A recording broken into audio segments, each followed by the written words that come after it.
Pasok! Pwede pa kita makausap?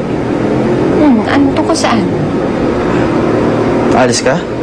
Saan ka pupunta? Pupuntahan ko yung nanay ni Levi. Sasabihin ko sa kanila kung ano nangyari. Tsaka isa pa, baka sakaling makuha pa nila yung katawan ni Levi eh. Alam mo na, para kahit pa paano magkaroon naman lang ng magandang libing. Hindi katulad na nangyari sa mga magulang ko. Oo nga pala, ano yung sasabihin mo? Wala. Tara, samahan na kita sa Maynila. Sige.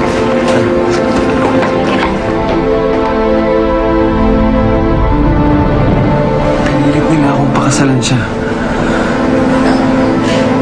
Pumayag lang ako dahil gusto ko siyang pagdusahin. Gusto ko tang igante. Gusto ko igante tayong dalawa.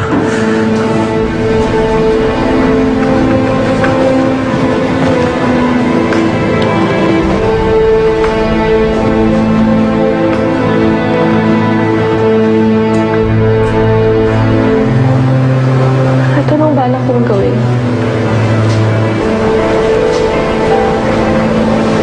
Gawin akong kabit mo katulad ng ginawa ng tatay mo sa ate Rachel ko.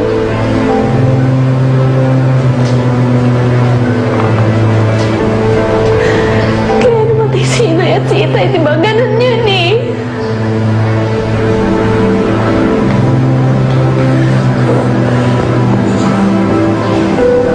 Gina, patawarin mo ako. Kung kaya ko nang ibalik yung lahat, alam ko lang may pag-asa pa tayo. Sobrang.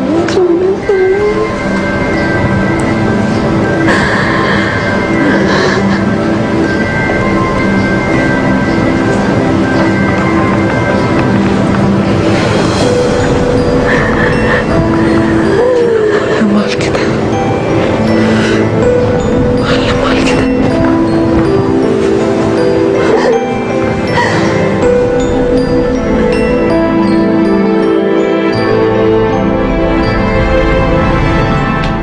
Rachel? Ay, Nay! Ay, Nay! Upo kayo. Rachel, ano bang atin? Bakit biglang-bigla at ang pagpapatawag mo sa amin? Tungkol ko kay Levi. Yun na nga eh. Ilang araw na siyang hindi umuwi. Nasasanay na kaming wala siya eh. Bakit, Rachel?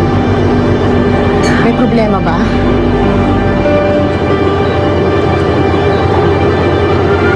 Nay. Huwag mo sana kayong mabibigla. Ano huwag magbibigla? Ano ibig mong sabihin? Bakit anong huwag magbibigla? Wala na ako si Levi. Pinatay siya ng mga tauhan ni Mayor. Hindi totoo yan! Nay. Rachel, bawiin mong sinabi mo! Hindi totoo yan! Nay. Nay. Bawiin mong sinabi mo! Nay. Hindi pa tayo ano! Nay! Nay. Rachel, bawiin mo yung sinabi mo! Hindi pa tayo si Levi! Hindi totoo yan! Ano po, Nay? Inay! Rachel! Hindi totoo yan! Hindi patay ang anak ko!